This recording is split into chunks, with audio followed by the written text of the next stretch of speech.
and happy Thursday. I am so very sorry that I am late for this episode. I am always here at 12 o'clock. I clear my diary, everything is all set, and I am absolutely committed to being here at 12 o'clock every Thursday. But at 10 to 12, the doorbell rang and it was my landlord's dad, and he needed to come and look for some important paperwork for them. So I couldn't really say no, and so he came in, and then I didn't know how long he was going to be, and it took ages. Anyway, I am here now. I don't know how many people will be able to join me, because obviously I told you that it was going to be at 12 o'clock, and now it's about 12:25, so I am really, really sorry. But this will be recorded and shared with you on the Facebook group, the YouTube channel, and on the Makelight blog. So even if you are not able to join me live, hopefully you will be able to catch up with this at a time that works for you. And next week, I promise, I will be here at 12 o'clock. I'm not going to open the door at 10 to 12 anymore. I think that is probably the answer to this. So anyway, I am here now, and quite ironically, I'm talking about letting go of perfectionism, and I just thought it was quite funny, because when I started stressing that he was here and I couldn't go live, I was thinking, oh my goodness, but this isn't fair, because I'm there at 12 o'clock every week, and I'm not going to be there at 12 o'clock, and that does not sit very well with me at all, for all sorts of reasons. But then I was sort of laughing about the fact that I'm going to talk about letting go of being a perfectionist today. So it kind of fitted in kind of well. Now, if you are watching live and you have any questions for me, then please put them underneath and I will answer them at the end. So I will talk to you about this topic, then I will share my 3 favourite things of the week, and then I will answer any questions or talk about any comments that you have. So please do pop in any questions. It doesn't have to be connected to the topic I'm talking about. It can be anything that you want to ask me. So don't be shy and leave your comments below, or your questions below. So today I am going to talk about letting go of perfectionism, which is something that I touched on last week when I was talking about how I managed to juggle running a business and building a business with having 4 young children. And definitely letting go of being a perfectionist is one of the reasons that I have managed to do all that I do and continue to do all that I do. However, I thought that I would talk more about this because I think it is something that is so important and is something that so many people struggle with. And I have been listening to and reading several things recently that have really helped me to kind of understand more about the process that I have gone through and continue to go through. So I am not saying that I managed to let go of being a perfectionist 11 years ago when I had my first child and then it's all fixed and I've never been a perfectionist since. That is absolutely not true. It's not something you can just let go of. I don't believe that you can really ever let go of anything that is, inherently part of you. However, you can find ways to let things go or manage them, or help them not get in your way of achieving what you want to achieve. So for me, I first let go of being a perfectionist when I had my first child.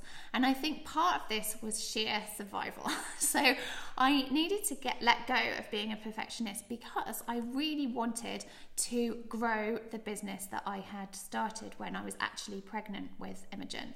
So I knew that if I wanted to do everything perfectly all the time, that I probably wouldn't get very far.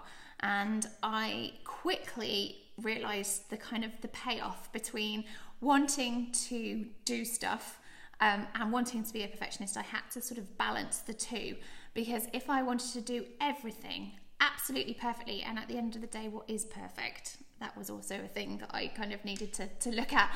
I would never get anywhere, because when you have got a small child, or children of any age really, there are always going to be things that come up. If I knew that I could work when Imogen was napping and then she didn't nap one day, then what was I going to do?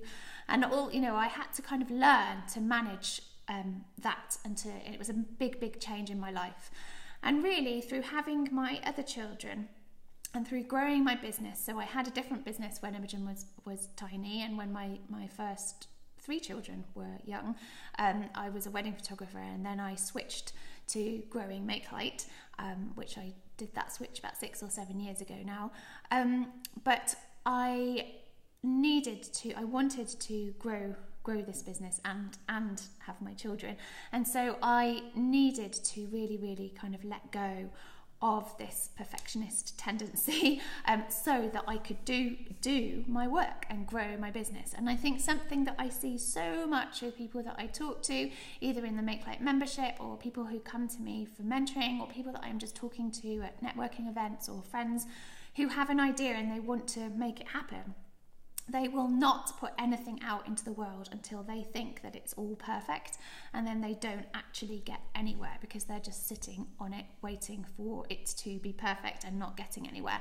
And that's definitely something that I really recognized early on when I was building my business, is that if I clung to everything needing to be perfect, everything on the website all being perfect before it was released, or whatever it was that I was putting out into the world had to be completely perfect, I wasn't going to get anywhere.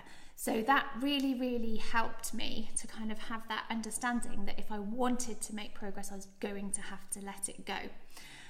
So I let it go enough to put stuff out into the world. And the more that I did that, the more I felt comfortable being vulnerable, putting things out there that maybe wasn't completely finished or wasn't as wonderful and perfect as I wanted it to be, but was absolutely great for right there and right then. And it made me feel vulnerable. Would people pick holes in it? Would people, would I have to apologize for things not being completely there or ready or perfect?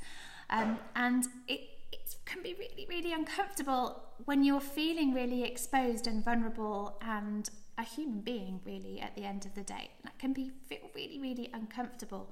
But I learned that the more that I did this, the more kind of people felt that they could talk to me about feeling vulnerable as well. And the more honest I could be, and the more actually that was really helpful for other people.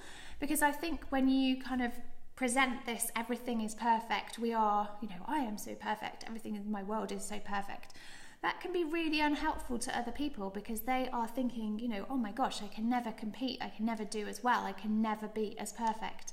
And so if you can become comfortable at being vulnerable online and offline as well, that definitely in the online world, you're actually being really kind, not only to yourself but to other people, because you are helping them to understand and realize that you don't have to be perfect to do a great job.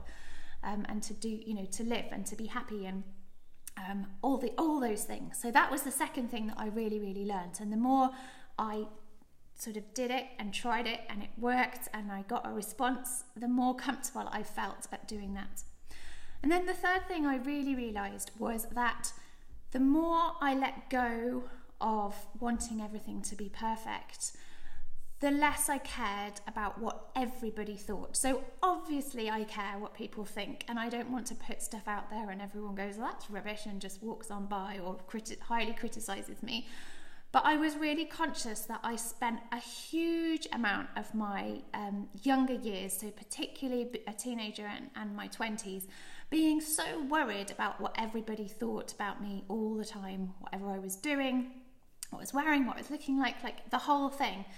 And the perfectionist in me was a real protection barrier, basically, against being judged. Because if I was putting stuff out that was so perfect, like unbelievably perfect, or I thought was unbelievably perfect, if I'd worked on it until I literally could do no more, then it kind of helped me, or I thought it helped me, to protect me against being criticised at all, or upsetting anybody, or anybody criticising me or thinking badly of me or whatever. So it was basically this massive barrier, which now the more I put out there that isn't maybe completely perfect, or isn't completely finished, is a work in progress, and I'm honest about being a work in progress in all areas of my life, the kind of less I really worry about how everybody judges me, and realizing that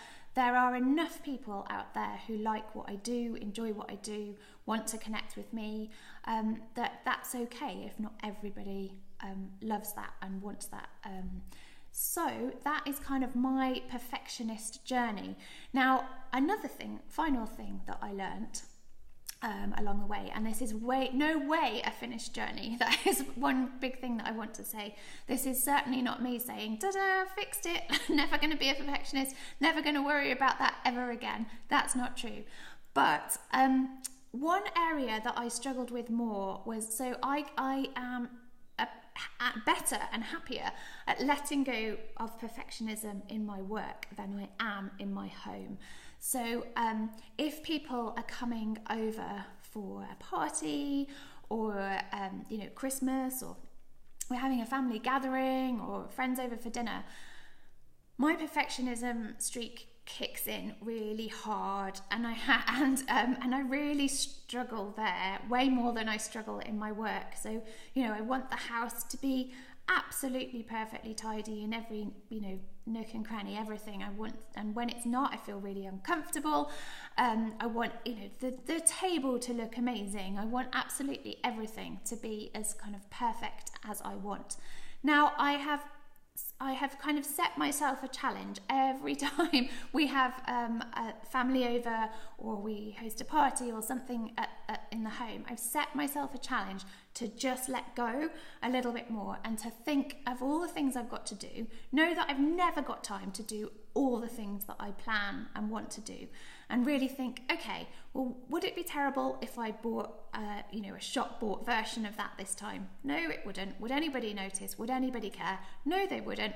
Are they much happier if I am happy? So it's going to have a much better time if they arrive to a happy Emily than a stressed out Emily. Will they really want to come and see me as a happy Emily and not a stressed out one? So I kind of challenge myself every time to just get a little bit more relaxed about things and let a few more things go. Now, that is not to say in any of this that I want to have a really messy home and people arrive at a party and there's no food, or the table is chaos and there's no cutlery and there's no, or any of that, or I put out work that is actually just really rubbish and half done. Absolutely not. So I still want to do good work, and I still want to have a happy, good, interesting home for people to come to and for my family to live in. And I want to do good work that helps people all the time. I want to put out good work, but it doesn't mean that perfectionism has to stop any of that happening. And the final thing that I want to say is that I have really learned to kind of reflect on what is making me happy. So sometimes I want to go the extra mile because that makes me happy. So if you think about the party setting, and I want to, make a cake, or I want to decorate the kitchen in a particular way. Now, that might be kind of above and beyond for some people, but for me that actually makes me really happy, particularly at Christmas. So I have endless things that I love about Christmas and want to do, and some of it I just have to let go because time runs away with me and I don't have time to do everything, but I do enough to make me happy as well. So I kind of realised that a lot of the things I do that other people might judge as being perfectionist, and I can't believe you've done all that, that actually makes me happy. And so if it's making me happy, I shouldn't let go of everything, if that makes sense. And the same in my work. Some things I think, oh, maybe that's a little bit too obsessive or perfectionist about a particular area of my work. But if that is making me happy, and I know it's also making other people happy, because that's the thing at Christmas, when I go kind of over the top, maybe on some things that's making me happy, I know it's making so many people in my family happy too. And the same with my work. So you kind of have to get the balance right, really. But the really important thing I've learned is not to let the perfectionist bit stop me from doing anything, not let it stop me from putting stuff out there, and certainly I never want it to make anybody else feel uncomfortable or like they are not doing enough. So the kind of more honest and vulnerable side of letting go of perfectionism is certainly something that is really important for me. So I hope that has been inspiring and helpful, and makes you think a bit about whether you are a perfectionist, and if you are, how you can maybe let go of some of that, if you feel like it's stopping you doing what you want to do, or stopping you doing everything, or making you feel like you can't show up online because not everything is perfect, or you can't show up at a networking event or something because you don't feel perfect enough yet. And I think there's always that thing with perfectionism that you're always striving to get better and better and better before you feel like you can show up or share your work. So hopefully that has helped you. I am sharing a blog post about this later today as well, so there'll be more kind of thoughts in that as well, which will hopefully be helpful for you. So if you have any questions for me about this or about anything else and you are watching live, then please put them in underneath and I will answer those for you in a moment. But I'm just going to find my 3 favourite things of the week. One of them's really large, so I might do that. Well, it's pretty large for a show and tell. So I'm going to show you the other 2 first, just to make it easier. But while I am showing you these things, then it is a good opportunity to write down your questions underneath for me to answer afterwards. So the first one is, it's a new ebook by Gabrielle Trainer, and I have just printed off the cover and a couple of sheets inside to show you. It's a beautiful ebook, and it's called, I don't know if you can see that with the light. I think I pull back a bit, you can see that. So it's called Savor the Season, Step into Spring with Mindful Intention, and it is a beautiful ebook.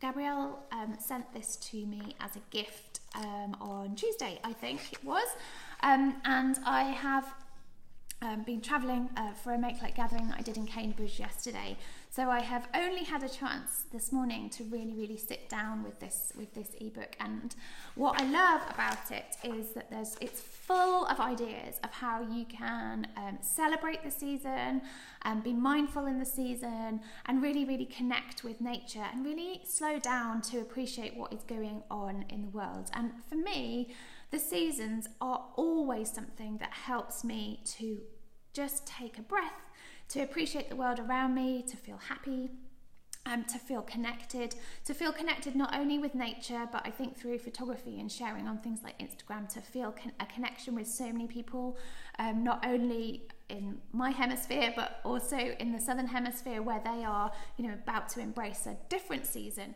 But I really love the connection that the seasons can bring for us across the world. So I really have always really appreciated that, and appreciate it even more now with social media kind of being there to help us. And so I kind of really love what Gabrielle has done here. And there are also these sheets that you can print off and fill in. So this one's a mindful intention worksheet to really help you to work through what you want to feel, what you want to do more of, less of, want to try, want to go, want to explore, and what you can, how you can make those things happen. And then a really lovely what I am thankful for in spring sheet there. Sorry, with the light it's really quite hard to see, but I'm going to be sharing these over on Instagram as well, so you can have a look there. But I will share the link to this. I think there's a special offer on this week for this book, but I will share the link with you afterwards so you can have a look if you are interested in celebrating the season and being and the season really helping you to live more mindfully and more intentionally. It's brilliant, so highly recommend that. Thank you, Gabrielle, for producing great work.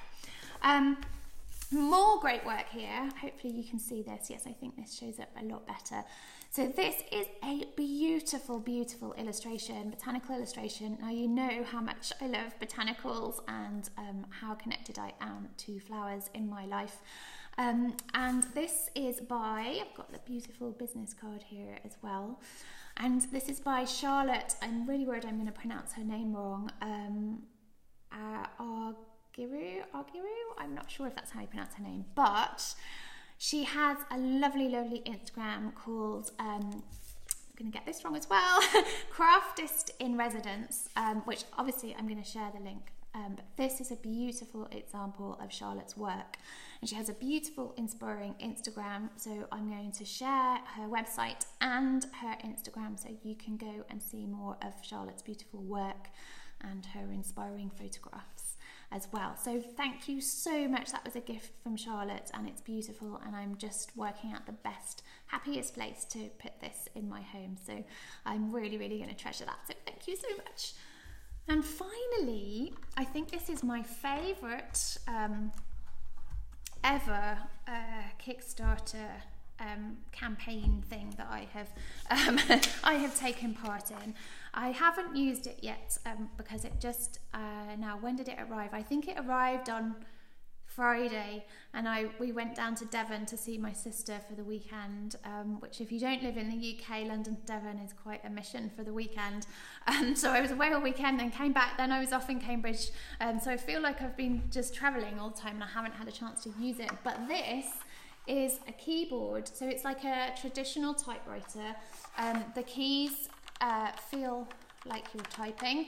It even has one of these, like you're on a typewriter, and this will connect to my laptop and enable me to type on this and pretend I am I've gone back in time. And it will even has a nice sound to it. Don't know if you can hear that, but and I think it might even have I don't know if it has a bell sort of sound on it. I can't remember. I was obviously reading all about it on the Kickstarter, and it's pink, which I'm so excited about. So I will be using this and probably shouting about it lots more on social media. But it's a penna keyboard, and it was a Kickstarter campaign, and they've just been releasing. I think some of them were sent out at Christmas, so you might have seen some of these around already, and they come in different colours, like these lovely vintagey colours. I think there's a green, a pink, can't remember what other colour, but obviously I went for the pink.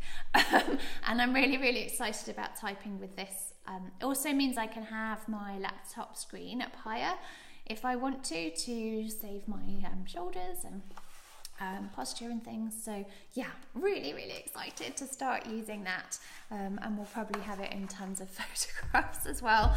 Obviously the most photogenic laptop keyboard I've seen for a while, so I'm very, very excited about that. So that's definitely my favourite 3 things of the week. So I'm just going to have a look now to see if you have asked me any questions. I just have to open it on my laptop because it's much easier. If you've joined in this before, then you'll know. I have to look down for the questions. Here we go. So let's have a look. Yeah, lots of love for the keyboard. Great. So Gabrielle has said that, yes, there is a special offer on her ebook, which ends next Tuesday, which is International Day of Happiness, which is lovely, isn't it? So that's next Tuesday that the offer ends. So if you're interested in Gabrielle's book, then follow the link that I will be sharing shortly. So yes, and Gemma has said that she thinks that some of this, that's me talking about letting go of perfectionism, comes with getting older and realising what matters. Yes, I think that is very true. I think that often these kind of moments of growth and letting go of things does come with getting older and kind of learning about what matters, definitely. But it has certainly helped me to really think about how I am bringing up my children as well, and how I am going to help them manage if they have perfectionist streaks. So one of my children most definitely does, and I am often talking to him about it, and I really want to I want to learn more about it myself, and how I have learned and am learning to let go of it to be able to help him. So I think you're right. I absolutely think you're right. I think a lot of this does come with being older and learning what matters, although I do know people a lot older than me who have really hung onto it throughout their whole life. But I think there's a lot that we can learn and pass on to younger generation as well. So yeah, interesting stuff. So I'm just going to scroll down a bit and see if and Gemma has also said she's been working to open her Etsy shop and realised that she was faffing because I'm a perfectionist and a bit scared. Yes, absolutely. So that's often what happens. So we will faff around, sort of, thinking, oh, it's not quite ready, or coming up with lots of excuses, or working really, really slowly. And these are all kind of barriers that we put up to having the confidence to put stuff out there in the world. So yes, hopefully, Gemma, it helps you to kind of think about this a bit more. So yes, lots of interest in the keyboard. So don't worry, I will definitely put all the links up for all the things, especially the keyboard. I'm just seeing if anybody had any more questions. There's some lovely comments that you have written, which is really nice. I always appreciate seeing all the things that you write. I do read them all. I'm just seeing if anybody has any more questions, but I don't think you have this week. So I don't want to miss anything. But if you do have any other questions, then please just quickly put them in, and I will check one more time before I go. But yes, I hope that perfectionism talk has been helpful and will really help you to, if you are sitting on ideas, or either a new idea for a thing you want to launch, or ideas for your current business, or a blog post that you really want to write, or images that you want to share on Instagram, whatever it is, that it will help to give you a bit of encouragement to just put it out there and just start and get stuck in.